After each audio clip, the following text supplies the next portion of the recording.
Want to speak real Vietnamese from your first lesson? Sign up for your free lifetime account at Vietnamesepod101.com.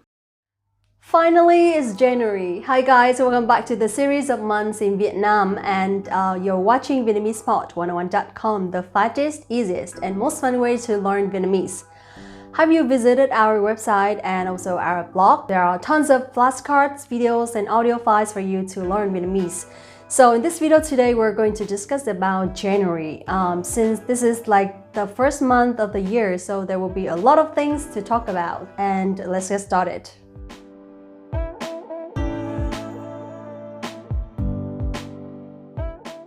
Thời tiết vào tháng 1, lạnh giá ở miền Bắc, mát mẻ ở miền Trung và nóng bức ở miền Nam.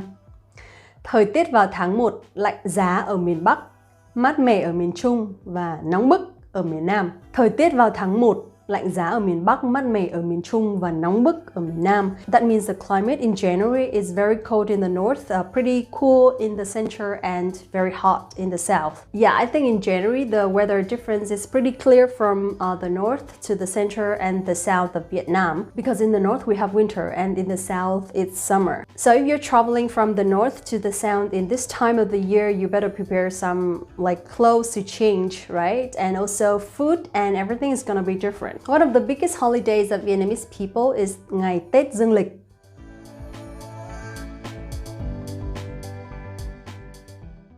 Tết Dương lịch. Tết Dương lịch. Tết Dương lịch is New Year, of course, and it's in the regular calendar. Tết Dương lịch is not as big as our Tết Nguyên đán. Usually on Tết Dương lịch we'll have one day off, but if it's on weekend, then we can combine them together. For example, if Tết Dương lịch January 1st is on Friday, we'll have like 3 days. And if it's on Thursday, sometimes our companies will allow us to take Friday off, like we have 4 days vacation. Since we have a long holiday, right? So people will travel to the south or the center of Vietnam because it's warmer. For example, Đà Nẵng, Nha Trang, or Phú Quốc. I personally don't travel on holidays in Vietnam because it's super crowded everywhere. Du lịch vào ngày lễ là một ác mộng ở Việt Nam. Du lịch vào ngày lễ là một ác mộng ở Việt Nam. Du lịch vào ngày lễ là một ác mộng ở Việt Nam. I have to say that. It's a nightmare in Vietnam when traveling on public holidays because it's super crowded. The service is not very good and it's just so full. I would prefer traveling on normal days in Vietnam because it's better, it's quiet, and you get more time to relax and to visit places without a lot of people, especially in the pandemic, right? Tôi thường đi du lịch vào những dịp không phải ngày lễ. Tôi thường đi du lịch vào những dịp không phải ngày lễ. Tôi thường đi du lịch vào những dịp không phải ngày lễ. That means I usually travel at times that are not on public holidays. Also, người Việt Nam gọi Tết Dương lịch là Tết Tây và Tết Nguyên đán là Tết Ta. Người Việt Nam gọi Tết Dương lịch là Tết Tây và Tết Nguyên đán là Tết Ta. Người Việt Nam gọi Tết Dương lịch là Tết Tây và Tết Nguyên đán là Tết Ta. So let's move on to Lunar New Year, which is the biggest holiday of Vietnamese people and it's super important to Vietnamese culture. Tết Nguyên đán.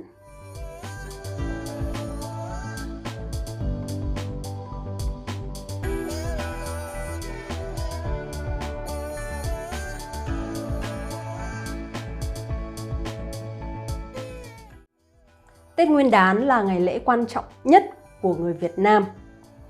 Tết Nguyên đán là ngày lễ quan trọng nhất của người Việt Nam.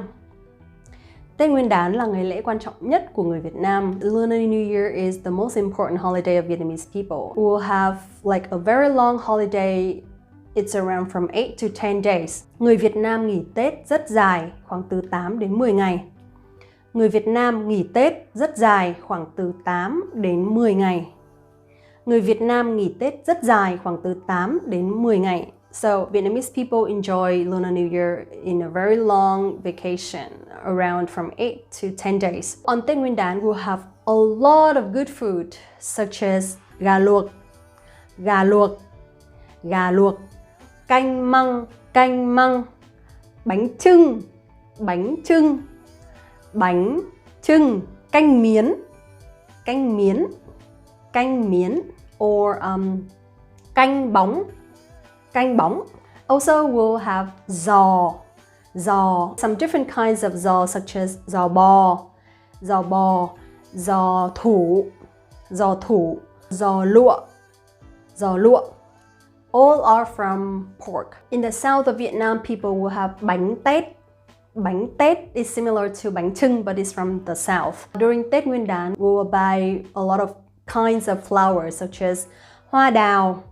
Hoa đào is very common and typical for the north, and hoa mai is very common in the south of Vietnam. Hoa tuyết mai is a very nice and beautiful kind of flower. Hoa tuyết mai. Also hoa violet hoặc hoa lion. Hoa lion are very common in Vietnamese families. Mừng tuổi or lì xì, giving lucky money. What else? Đi thăm họ hàng, visiting relatives or families. Đi thăm họ hàng. And also we will visit some temples or pagodas to pray for the year. So in Vietnamese we can say đi chùa đầu năm, going to the pagoda at the beginning of the year. What else? Đi du lịch, go traveling, because we have a long holiday, right? Some people just prefer staying home because they have been working for the whole year. So, một số người thường thích ở nhà nghỉ ngơi. Drinking is very popular on Tết holiday. Mọi người thường uống rượu và hát karaoke trong dịp Tết Nguyên đán. Mọi người thường uống rượu và hát karaoke trong dịp Tết Nguyên đán. Mọi người thường uống rượu và hát karaoke trong dịp Tết Nguyên đán. That means people usually drink and sing during Tết holiday. Next one, let's talk about rằm tháng Giêng.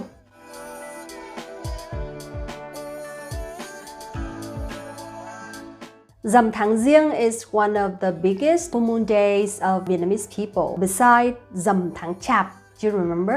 Rằm tháng Chạp.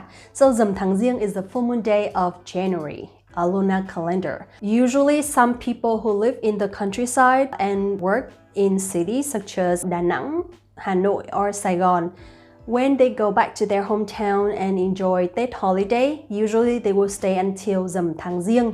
So that means they will not work until rằm tháng Giêng and just enjoy the long holiday. Những người ở ngoại tỉnh thường ăn Tết đến tận rằm tháng Giêng. Những người ở ngoại tỉnh thường ăn Tết đến tận rằm tháng Giêng.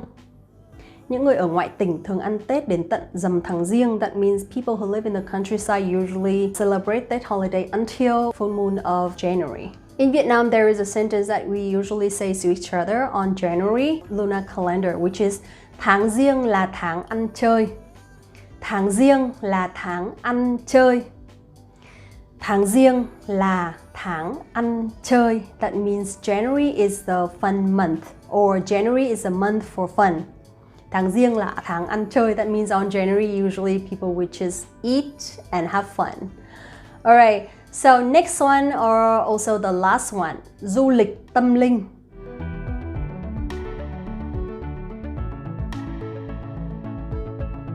Du lịch tâm linh là một hình thức rất phổ biến ở Việt Nam gần đây. Du lịch tâm linh là một hình thức rất phổ biến ở Việt Nam gần đây. Du lịch tâm linh là một hình thức rất phổ biến ở Việt Nam gần đây. That means spiritual tourism is a very popular trend or form in Vietnam recently. Tháng Giêng là tháng ăn chơi, right? So people will go to pagodas or temples to travel and to pray at the same time. Du lịch tâm linh. Du lịch tâm linh. Some very popular places for du lịch tâm linh that are Bái Đính, Tràng An, Côn Đảo,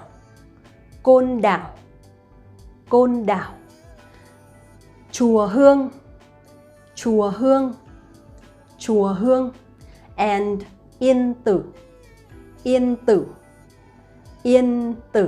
So those are very popular places for spiritual tourism in Vietnam. Alright, that's it for today, guys. Thank you very much for watching, and thank you for learning about Vietnamese culture as well, aside from the language.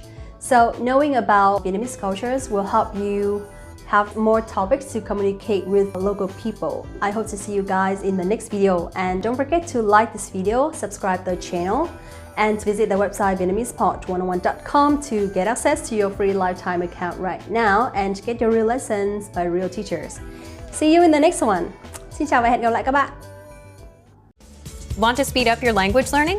Take your very first lesson with us. You'll start speaking in minutes and master real conversations. Sign up for your free lifetime account. Just click the link in the description.